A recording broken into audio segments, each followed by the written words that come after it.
But master this rap shit. You hear the words coming from my lips, bastards. I never crack, I got that chapstick. I practice till that shit made perfect and serve it to the people on a silver platter. Now where's the ladder? Cause either you gon' whine or you climb. I chose the ladder. Know you haters is pissed, hold your bladder though. Before you get tossed like a forward lateral. We never tattle, let God handle that. Or let the mob handle that. No soprano, half black, half white. I'm a piano, I'm an animal. My video on Discovery Channel. I'm a beast. When my shit hit the streets, these niggas cease to exist. Like a beach in a tsunami, you'll find me in the Ville, in the state of NC. Bitch, if I ain't back home, I'm up in NYC. About that money probably, like a fucking robbery, but I ain't jacking. I'm chasing dreams, sorta like jeans, boy, I ain't slacking. I'm chasing dreams, sorta like jeans, boy, I ain't slacking. Hey, take a hard look at my drive, nigga, no hacking on my shit. I straight smacking niggas, straight tagging niggas. Y'all freestyling, fuck y'all niggas, y'all be wildin' and I'm out.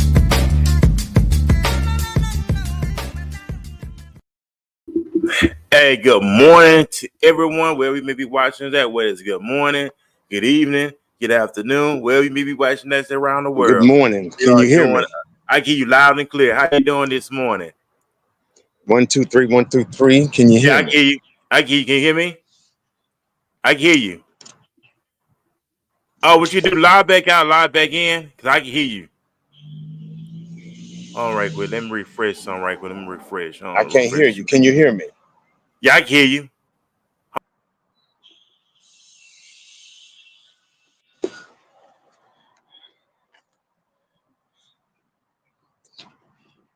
Can you hear me, sir?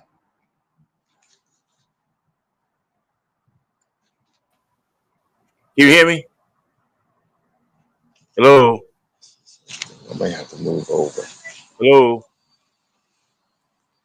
Can you hear me? Yeah, can you hear me? 1, 2, 3, 1, 2, 3. Can you hear me? I can hear you, but can you hear me? Okay. I can't hear you. But I can hear you. I can hear you in my mic. You might I can't hear you. Log out and log back in. I can hear you. Okay. I hear you in my headphones. Let's see. I have to log back out and log back in. Let me see. Hold on right quick. Hold on right quick.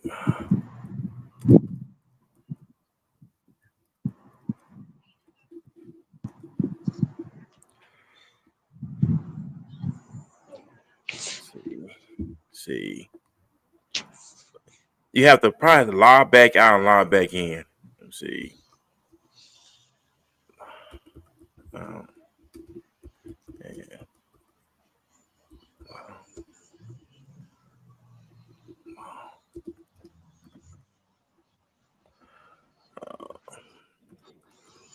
Can you hear me? Yeah, I can hear you. I can hear you now. I can hear you now. Go. All right, there you go. There you go. There we go. I apologize.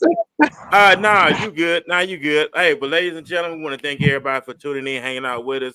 You know, this is our Saturday installment of the Walking This Way's Impact Voice, the weekly podcast of Walking This Way's Impact Voice. We know we live stream every Tuesday, every Wednesday, and every Saturday here on YouTube, on Facebook, LinkedIn, and Twitch. You know, we're all about having extraordinary people who are doing extraordinary things. So we're very excited about that as well. Also, and I also want to give a big shout out to my co-host that be riding shot with me, Big shout out to Phoenix Sapphire. She be on him with a week. I also want to give big shout out to the Angel who rocks with me as well. When his schedules permits. But of course, we have a very extraordinary man that's doing extraordinary things. Big thing he's running for. He's actually a write-in Republican candidate for Congress. You're correct? Congress, is that correct? Avery? Yes. U.S. Congressional District 38. Yes, sir. Texas. Hey, awesome. Okay, you are originally from Houston, Texas. So go ahead and introduce yourself to the audience here and walking this way. Awesome. We're going to introduce thank you. Good morning, everybody. All right. Oh, go ahead. My name is Avery Ayers. I'm right. Okay. Good morning, everybody. Good morning. Thank you for having me on the show today. It's a pleasure to be with you and your audience. My name is Avery Ayers. I'm originally from Houston, Texas. I grew up in the 290 area. So I've seen that area develop quite rapidly and most beautifully. I currently live in that area. I am running as a write-in Republican candidate for U.S. Congressional District 38. And the reason being is when I've tried to run in the past as an independent, the Secretary of State would use every excuse in the book to keep me off the ballot. Either I didn't have enough signatures, or my signatures was unreadable, or I got there late. They would use everything. So what I did, I invested in me in this campaign, and I paid to be on the ballot, which surprised them. They were not expecting it.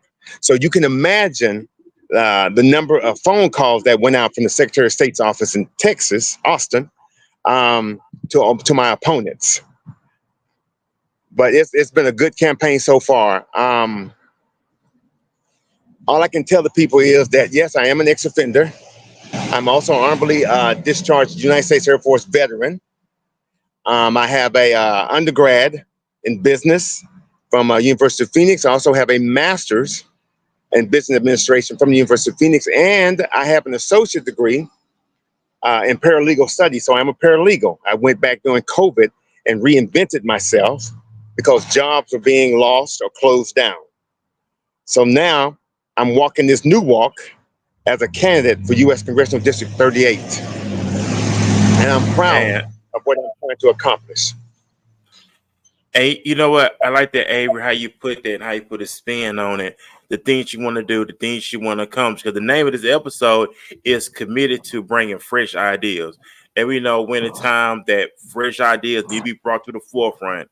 We know individuals are looking for answers. We know individuals are looking for guidance, but also they're looking for honesty. They're looking for integrity when it comes to the position that you're going for. Besides everything else that you accomplished, why run for office? Why now? When you know it was a time for you to take it to the next level, to go to represent Congress in Austin. Well, as I stated, I set out the last 2 years when I ran for Justice of the Peace here in Harris County. Because of my background, I had to take them to court. During that procedure in the courtroom, the only thing that Harris County could harp on, their attorneys could harp on, was my background. And as I told the judge, if that's all they got, then you need to sign the order and restore my rights, restore me to my primary condition with my full rights, my 5 on 5. And the judge was a good judge. Judge Sandil told me, Mr. Ayers, if I sign this order on the 2nd of January, they're going to be at the appeals court to get you up out of there. So I said nothing. He signed the order dismissing the case. But I learned something. I learned just how the election department works. And then I had a good friend that was running for governor of Texas at that same time. And I saw how they gave her the runaround up in Travis County, Austin, Texas, in the state judiciary.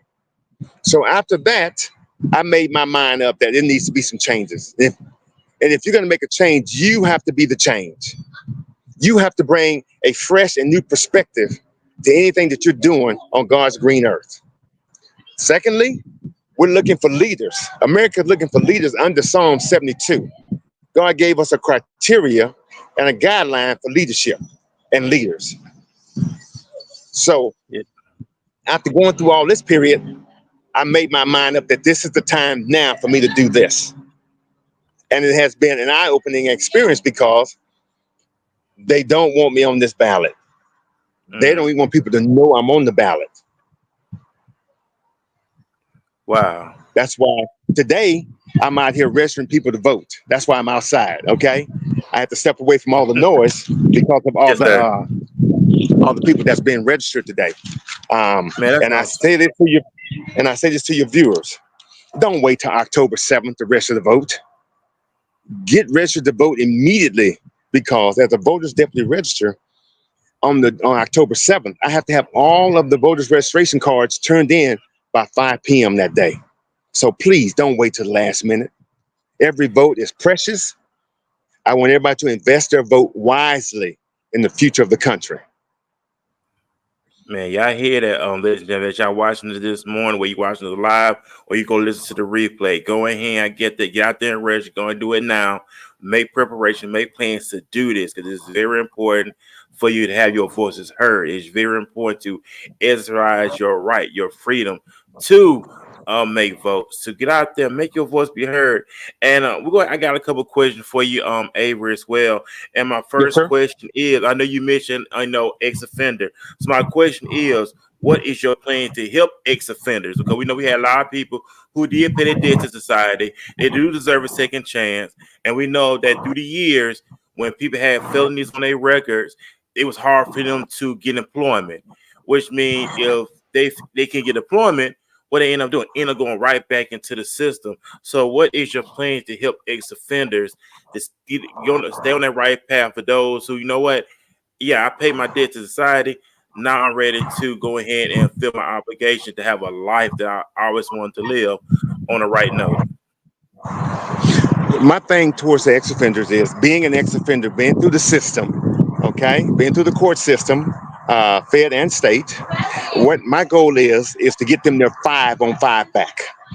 They're paying taxes into a system where most of them cannot get an SBA loan because they have a felony.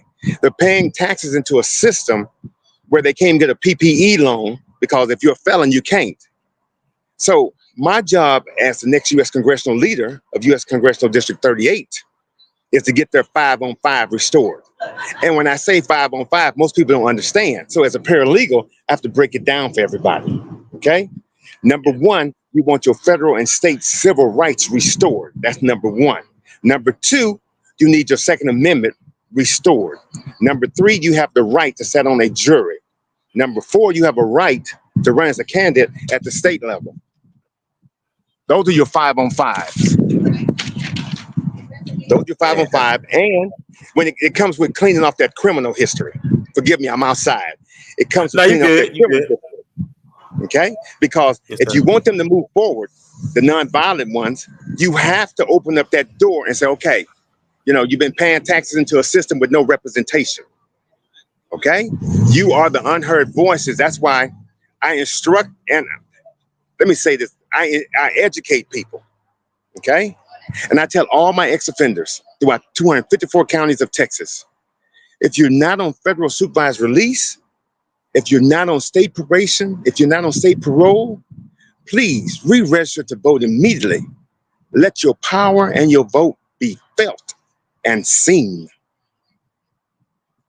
Hey, that's what's important. And that really is. And I'm glad, Avery, that you are helping those who, had came from that background and paid their debt. Because like I said, we have a lot of individuals out there who deserve a second chance, who wants a chance at having a life for themselves and not have them hanging over their head. Because why will hold them from something that happened in their past?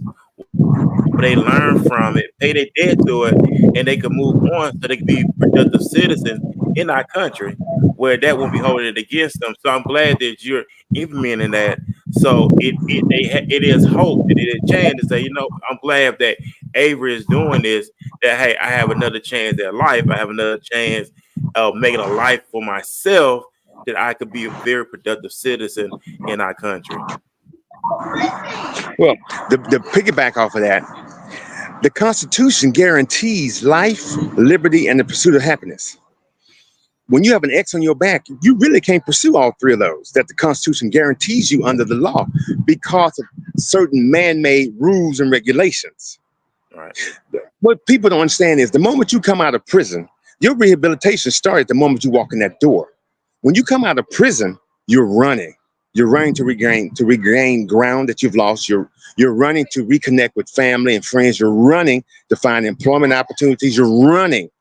You're constantly running to catch up.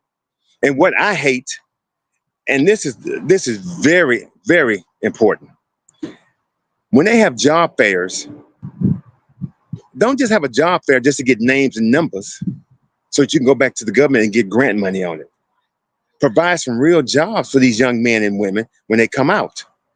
Don't just say, okay, we're having a job fair and you show up for a job fair and, oh yeah, let me get a resume, fill out the application, warehouse position might be available. All right, so you fill it out. You don't hear nothing. You get the email saying, oh, we can't hire you because of what? Oh, your background. Oh, you have an assault. Oh, you have an ag. Oh, you have a bank fraud case. Oh, we can't hire you to work. But you took my name, my social security number, my date of birth. You took my resume. You took the application. Now you're finna take those and go say, hey, we served this many people to get a government grant.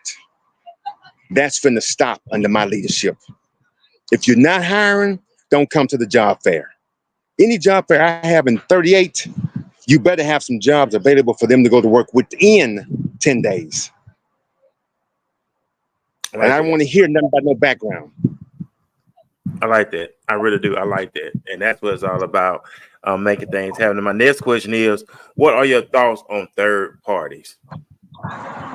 Third parties are, I ran as an independent. Well, no, let me take it back. I tried to run as an independent, but got blocked. Independents bring here in Texas, we have the Republicans, the Democrats, the Libertarians, and the Green Party.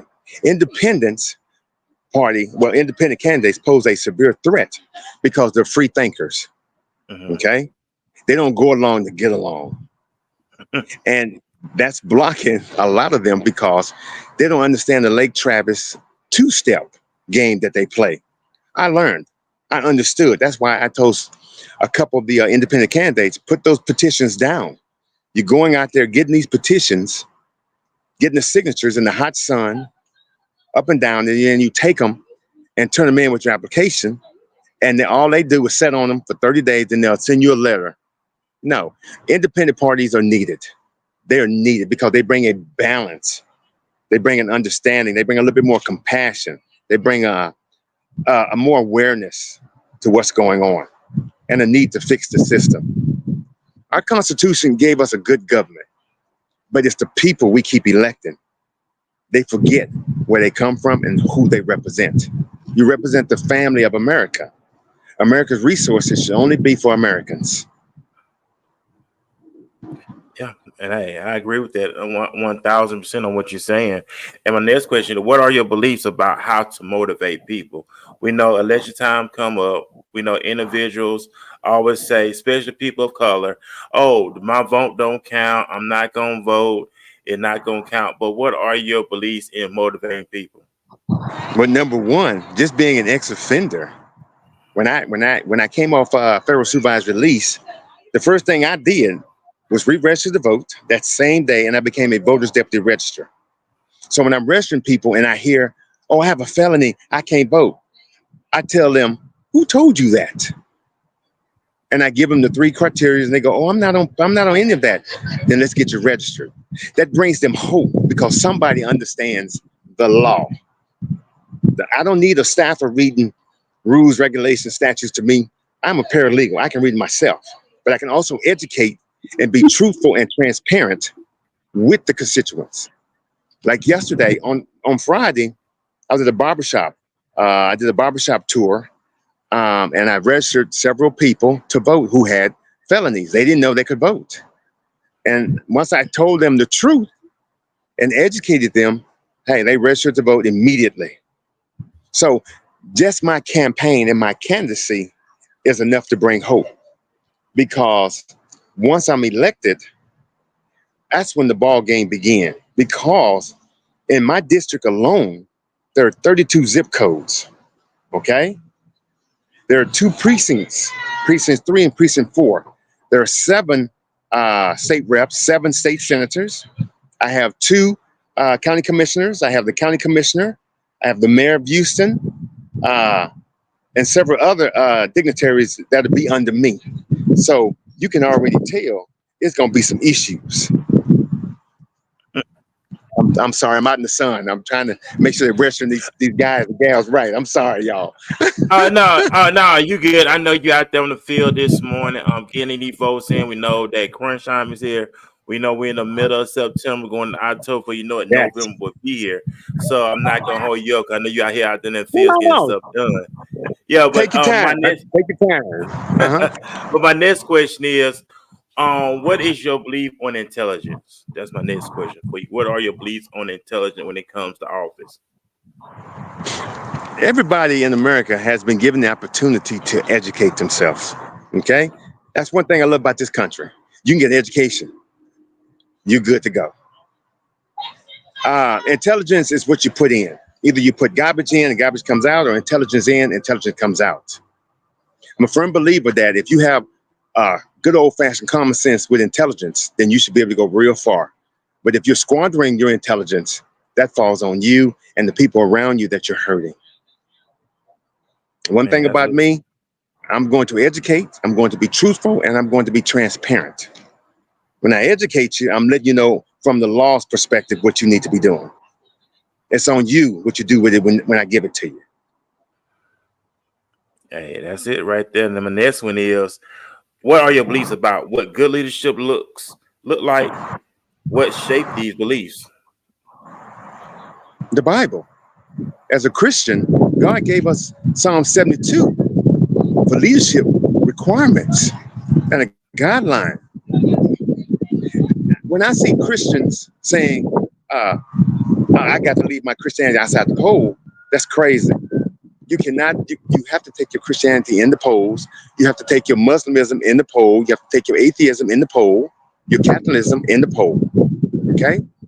So our beliefs, I come from a single parent household. My father was there, you know, he was doing the best he can. He worked at Shell. He was an engineer, very intelligent man, love him. Okay. But, you know, it shaped me. Your environment, your home life, your community, it all shapes you. Okay. If everybody's going to church on Sunday, you're going to Sunday school and church, you'll see your classmates at church. Correct? Right. So now, 70, what is it? It used to be in 1972, 90% of America was at church on Sunday, yeah. Sunday school and church. Okay. Right. Now it's down to 40%. 40% of people are going to church. So that's the problem we're having. Nobody has a fear of God anymore. Nobody has morals on the ground, principles, ethics, values. You know, we got to understand something. The Constitution is not just a piece of paper. It's written for a morally and righteous people. So you got to stand up and not go along to get along. You know, I can remember growing up in my community with my grandfather and grandmother. They knew everybody in the community. Everybody knew where they stood, and they knew where they stood. The number one goal was to make sure these kids stay out of trouble, keep people out the community, ain't got no business in here, and everybody should be working on somebody's job. And you know what, Avery, we see a lot of, and with the time we're in now, we see a lot of weirdness, I want to say, going on. We see a lot of broken homes now. We see more single mothers now.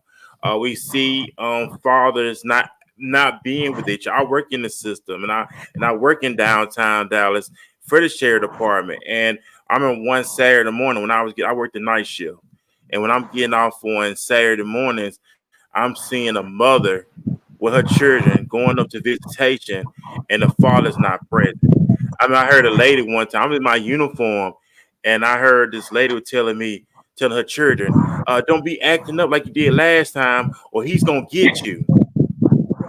Now we telling our children, like parents now are telling me, don't fear me, fear the police now. Fear those in law enforcement, back in the day, that wasn't even heard of. You was in fear of mama and daddy. You know what I'm saying? Like they put the fear in us. You weren't gonna cross them. You know what I'm saying? But now it's like parents now saying, well, I want you to fear the police. They gonna get you. What you gonna say about that? How things are nowadays. But one of the things I want to do once I'm elected is put fathers back in the game. Fathers are so important in the household, in the community, in the country. When you keep telling men that they're no good, we don't need you, we don't need you. Of course you need us. Because when the shooting get to going, half of y'all are running, screaming, and hollering. Fathers bring a uniqueness into the household. Okay? They bring the law into the house. This is what you're going to do. This is not what you're going to do. Okay? Because when I grew up, even though my father was not there, I still feared him because mama pick up the phone. I'm calling your daddy. The school pick up the phone. I'm calling. Oh no, don't do that. Oh no, please don't do that. Yeah. Because I knew what was coming. That's why I want to encourage fathers. Once I'm elected, I'm going to have a breakfast, a lunch, a dinner with them, and let them know I need you back in the game. I need you to start teaching these young boys to respect themselves, respect their seed, okay? Respect who they are as a human being, stay on the straight path, mothers and fathers, but we need the fathers back in the game. And I'm like you, I've been up to Harris County here in Houston, and I've seen the fathers, I've talked to them, and we've got to change the family system. We got to change it at the court level. Because divorce, as I said, I'm a paralegal. So when I see divorces, it's messy. It's messy. Oh yeah. Because 90% of the time, the father is getting railroaded. So that needs to be changed. But that will come. But for now, my goal is to get the fathers back on the playing field. Get back in your children's education, get back in their lives, get back in their growth. Why they're here, explain to them. So that's what I intend to bring to District 38. And that's what it is. Because like I say, it falls in a, let's go biblical for a moment. The Bible tells us that God made man in his image after his likeness. So we're made in the image and likeness of God, and how we are important to society. And the devil himself, this, would do anything to try to take us out of the game, like y'all was being since the beginning of time. If you look at what Pharaoh wanted to take away every male child and lead the daughters, and we see that today. We're gonna take the male out of society, take them out the household, and we just leave the daughters and leave the mother, the wife, the women to fend for themselves now. So we seeing more of these young men being incarcerated. Like I said, working the system. We seeing more young men incarcerated. We have teen boys incarcerated, looking at 40 plus years locked up in prison. Never got the chance to graduate high school. Never got the chance to go to the prom. Never got a chance to get their first job. Never got a chance to do all these things. But they looking at 40 plus years at the age of 16 because of the crime they committed. Correct. So that's why I have a two-person household, because I'm old-fashioned. The son will grow up looking at the father. The mother will grow up looking at the mother. That's how God put everything in place. Okay. Right. So we need to put that back in the household. That's why certain things didn't come out the house back then. Okay. So now we are doing what we can as men, but we can do better. But like I say, it's time to rebuild the family. That's the backbone of America. And you wonder why these young boys are acting like they are? They have no father figure to correct them. Why they walk with their pants behind their butt? Why they do the silly things, tatting themselves all up? Why? Because they need guidance. They need father figures, mentors to say, hey, come on now. You've come, you still got a long way to go. And one thing I noticed with all them tattoos, when they go in the system, they take pictures of them. Because they want to know what these tattoos mean. Okay. And I try and tell them, but hey, we raised a a fatherless generation. We've raised 3 fatherless generations, and we're getting ready to reap it. We're getting ready to reap it big time. Yeah. I mean, they won't like go I in. say, I work with this. Go ahead, Avery. No, I'm sorry. What? You go first. No, I was saying that I know I see it all the time. I work within the system. I see we have more, like I said, more males, black and brown, incarcerated more than ever. And if you lock up, if all the males are locked up, you got the women. We can't we can't bring life because it takes the man and woman to bring a life into this world. So if we're not on pre-correct, if we're not populating like the Bible tells us to, what's going to leave a generation at? Oh, it's going to leave a generation where you have more women leading. And remember, men think logically, women think with emotions. Okay? True. You know, I've heard women say, I can raise a man. I've heard men say, I can raise my daughter. Okay, that might be true. But at the end of the day, what image is he looking at? What image is he imitating? I can recall when MTV first came out. Okay, 1981. All righty, we just got cable in the house. The first thing my mother told me is, do not imitate what you see on MTV. That's somebody make believe. What you see in this house is reality. Hey, we're gonna be right back. Avery, he's locked out. We'll be right back. We're gonna do a quick commercial break, ladies and gentlemen, and we're gonna be right back after this. But I thank everybody for tuning in, of course. What is going on with my system? All right, hello. But I thank everybody, man, for tuning in, man. Like I said, some great stuff we're talking about this morning. Wait till Avery log back in. I'm doing this right quick. Hold on. All right, we're gonna be right back. We're gonna do a quick commercial break, and we'll be right back. Johnny Domino, set that up. You know, every time I do something, I got to keep it real with myself. I got to put everything in a man up above. And one day, God told me, you got to stay prayed up, man. You got to stay prayed up. I know life is heavy sometimes, make it hard to breathe. Talk to him, Adrian. The trouble don't last always. You know, death ain't easy to accept, but do this for me. What you always tell them? And I see you on the other side. I see you on the other side. We all got a place and a time. We got that time and that's coming. the bottom line. You gotta stay prayed up, though. The short as we live, we must die. When it's my time to go, I want you to know. Hey, China, let them know how you rejoice on this verse. They say rejoice when they die and cry when they born, and through the rain and the storms you gotta keep pressing on, cause you never know when your season gon' change. But you better know that your season gon' change and your time gon' come, and life will be a beer, and every single day that beat get realer. Yo, but life is for the living, yeah. So live while you living. And what is prayer? You telling God what you feeling, or you sitting quiet meditating so you can hear him. And he'll tell you how to make it and show you how to battle, cause it's a war in the matrix. And you might get some scars off your face, but the race ain't given to the swift, you gotta pace it. Cause life is a journey, and I'ma keep praying till they put me on a journey. I know life is heavy sometimes, make it hard to breathe. You gotta stay prayed up. The trouble don't last always. Death ain't easy to accept, but do this for me. You know I'ma see you on that other and side, I see you on the other side. We all got a place and a time, and that's the bottom line. Our time coming. Sure as we live, we must die. I want you to know. When it's my time to go, I want you to know. Hey, D1, give me that real life experience. D1.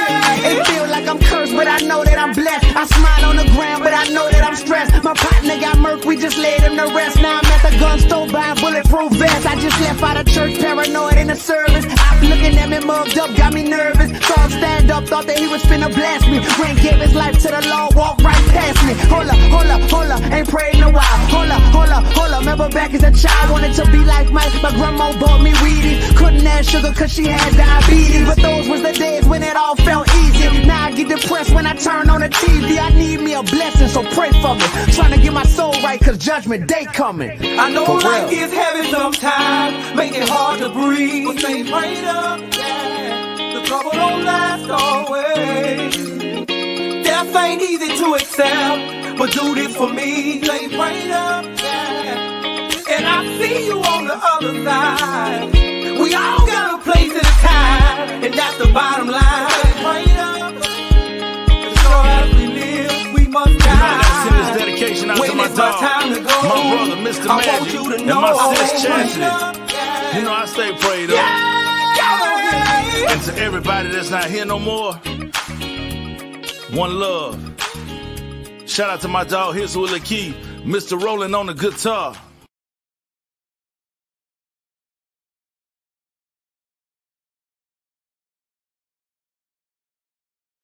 Hey, what's up, everybody? We're back here on the Walking This Way's Impact Voice podcast. Of course, I'm your host, Furman Jackson Jr., broadcasting out of the DFW, Dallas, Fort Worth, Texas metropolitan area.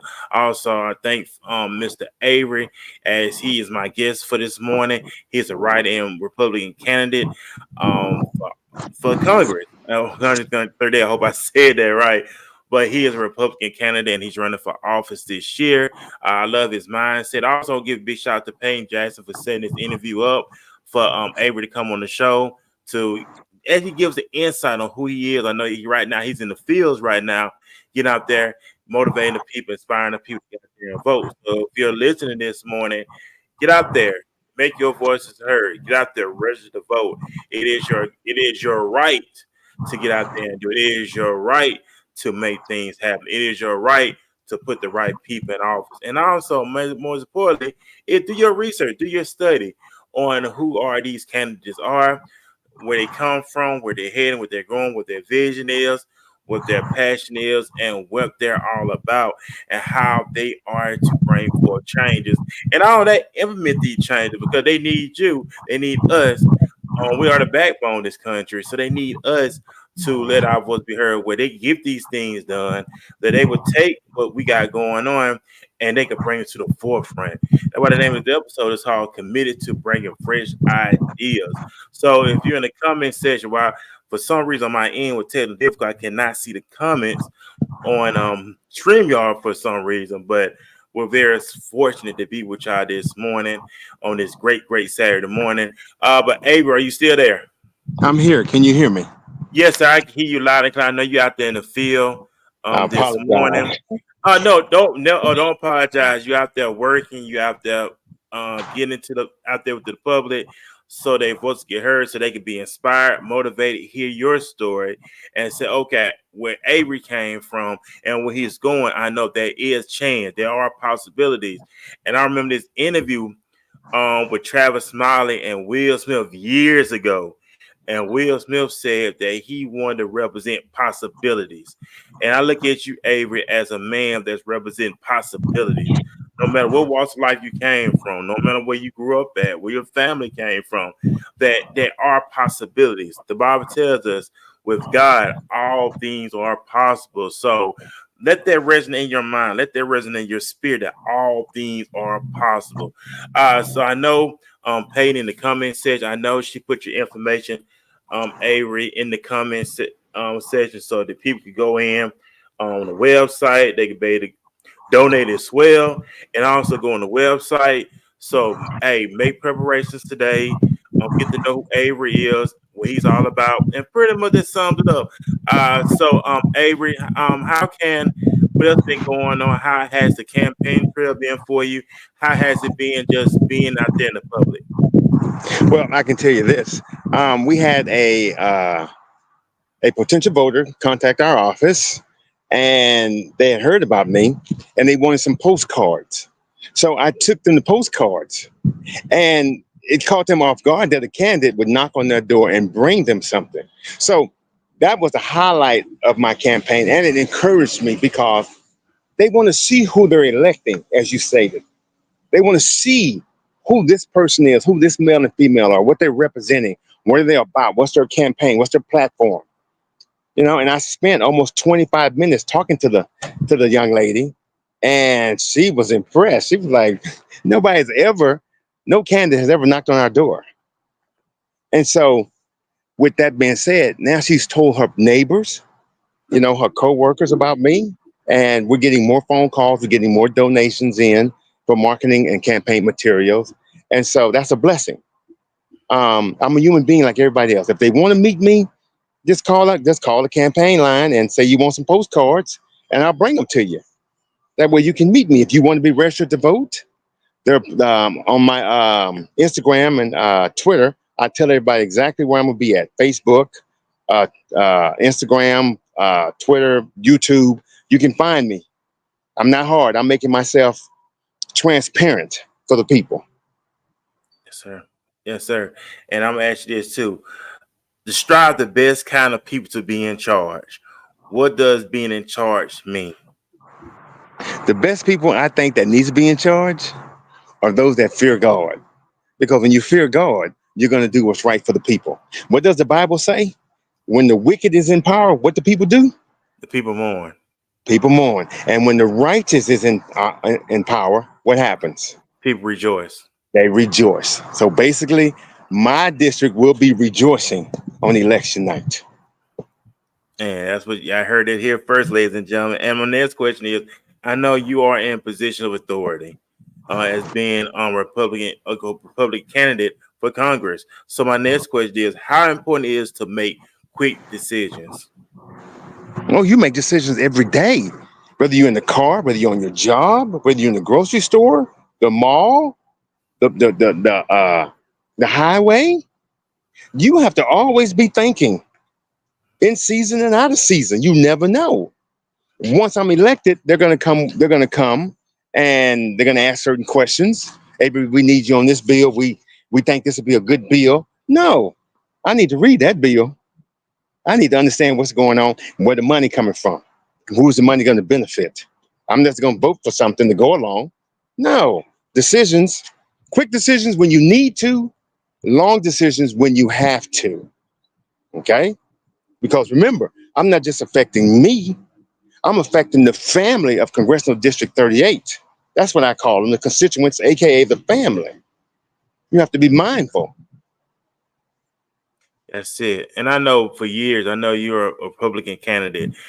Do people of color look at you different when they see Republican right there? Because we know we've been brainwashed where Republican were about money, with white people, Democrat was about people of color. So how has that barrier been broken? Because we've been brainwashed for so long, thinking a certain way when it comes to these parties. Well, it should be a wake-up call. When I tell them I'm a Republican, they look at me and they smile. They say, I've never seen a write-in Republican, a black one. I said, well, you know what, ma'am? I'm a firm believer of what Malcolm X said. If you're voting with the Democrat, then you're a chump. Because if you look at the long history, and remember, I'm a paralegal. So when you look at the long history of civil rights, it has always been the Democrats that have denied us our rights. It has always been the Democrats that put the 3/5 rule in. It has always been the Democrat that put the Fugitive Slave Act in, and to bring injury to the black community. How are you gonna pass a bill that has to be required to be that needs to be signed every 25 years for voting rights for the black community? How did you get that over the black leaders? And see, when I tell people that, they look at me strange. I say, just all you gotta do is listen to Biden. He signed it every 25 years. In order for African Americans to have a voting right, they have to sign that bill every 25 years. What happens when they don't sign it? They don't vote. They don't. Hello. Now we back to the beginning. And I've always said this. The Democrats had a plan for black community when we came off the plantation. Okay? And it's not a nice plantation. It's not a nice plan. And it's not gonna be a nice plantation.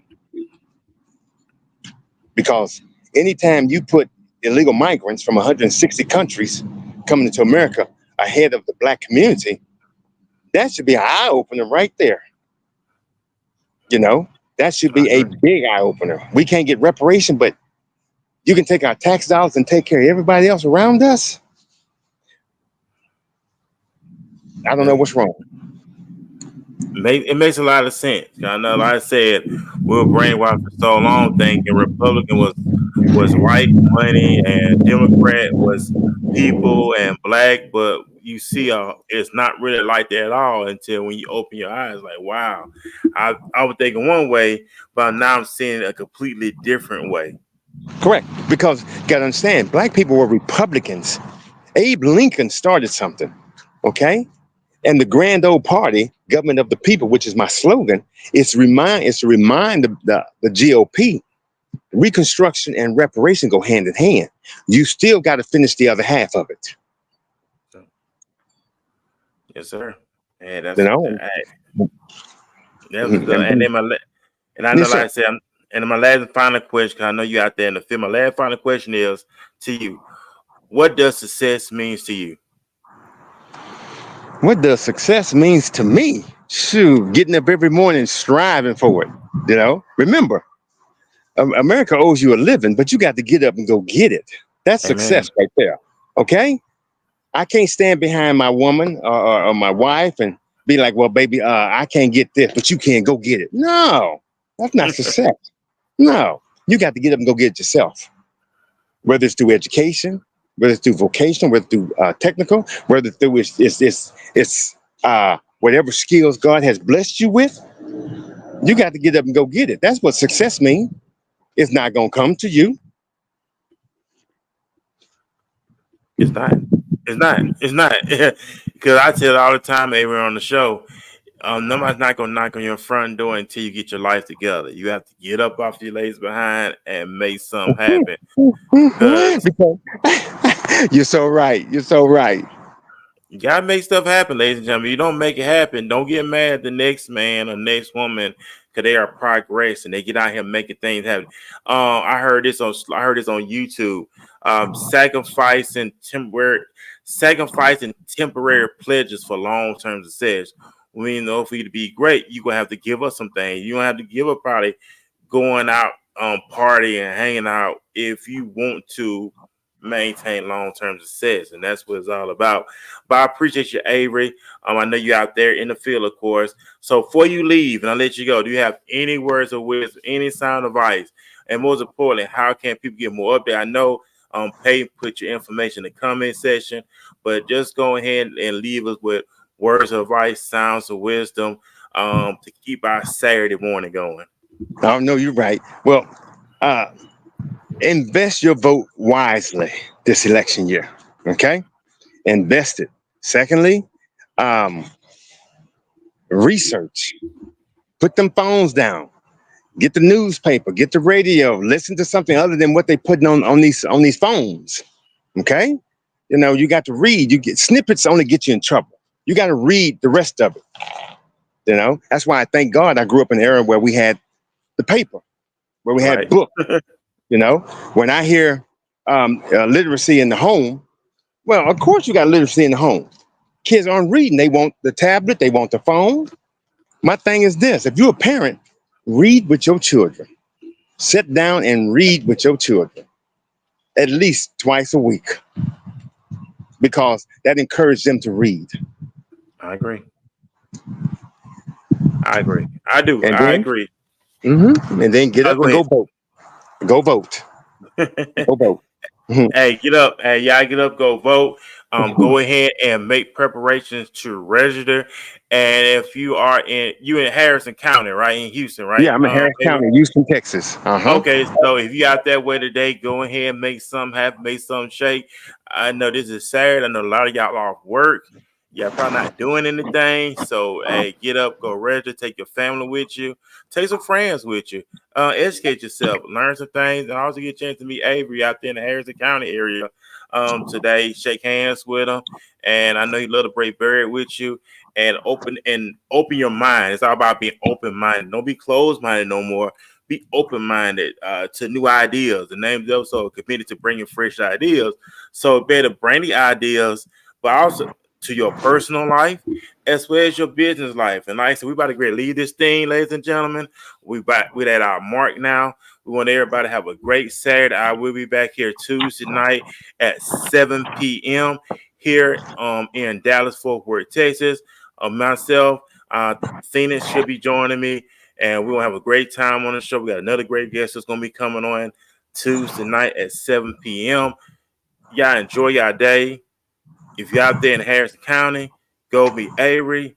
You out there register to vote. And we out this thing. So, man, y'all have a great Saturday. See you Tuesday night. Peace, everybody.